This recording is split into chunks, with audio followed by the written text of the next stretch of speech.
So we've seen several notions that help us understand how the blockchain works, like the fact that it's just a ledger, the fact that we have public and secret keys to digitally sign our transaction, the fact that there's miners monitoring this decentralized and distributed ledger at any time to add them in blocks in chronological orders, solve a puzzle so they can, certify that they did some work, they prove that they did some work, and to put it on a block.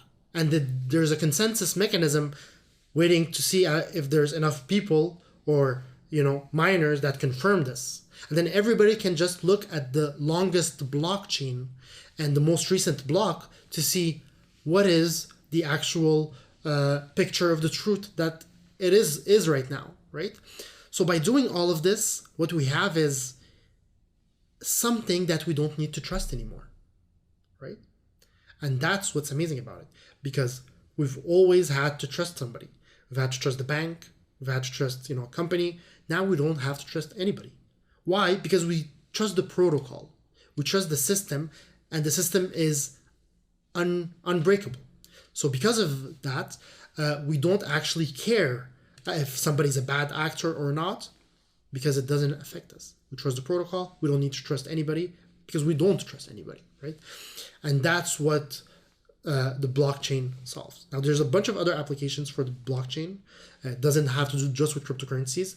The fact that you can have things that are saved and they're immutable and nobody can change them, nobody can alter them. If you want to alter one block, then what you have to do is, since all blocks are connected, and we can see this through here, when we have all these blocks, one thing to know is when you have a block, and this could be block 1, you have all these transactions and you have the number that you come up with, and this gives you, you solve the puzzle.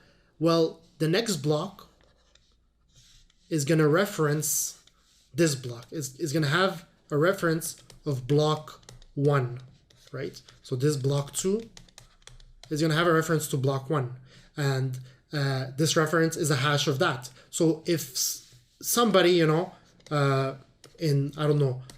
20 years or whatnot, comes and this is block 3, right?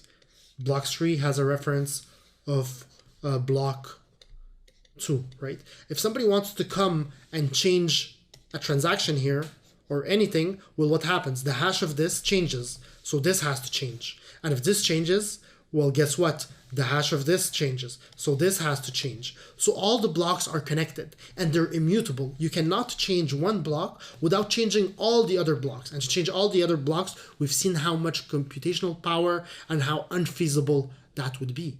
So then you can use the blockchain technology for a bunch of other applications, like government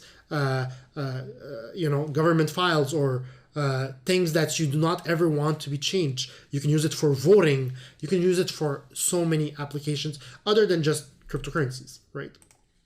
But for the one we've saw, so the Bitcoin blockchain, right? It's public, it's permissionless, so anybody can get on it, right? Anybody can be a miner, anybody can be a user. It uses cryptographic hash functions to secure the blocks. It uses digital signatures, public and private keys, which we've seen. It's a P2P network, so there's no central authority. People are transaction with each other. It uses a proof of work consensus algorithm to make sure that we have the cleanest or the right version of the truth at any time, right? And because of this, what users are going to get is they'll be able to do transactions without needing to trust any third party, the other person. You don't need to trust anybody, right? Which is great. It's decentralized, so everybody has all the information at any time. And again, there's, cryptographic puzzles coupled with game theory that gives no incentive for anybody to really be a bad actor. So we have something that works. We have something that solves a lot of issues. And we have something that just makes sense, right?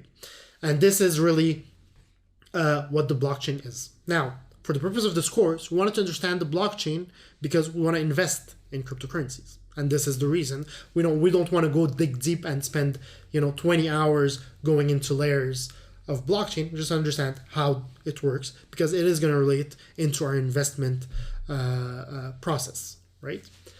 So that being said, now what we need to do is go look at all these cryptocurrencies and understand how each of them kind of works.